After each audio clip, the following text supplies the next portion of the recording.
How to manage course rosters. Upon logging into the Member Center, you may edit or delete any course roster that has not yet been submitted.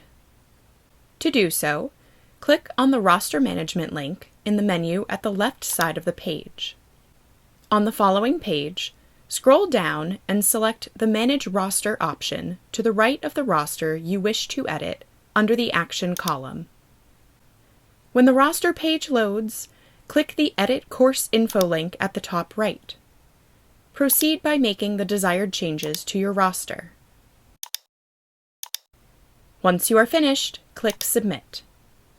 To permanently remove a roster, click the Delete Roster button and then confirm that you understand this deletion will be permanent by clicking the Delete Roster button in the warning window that is displayed.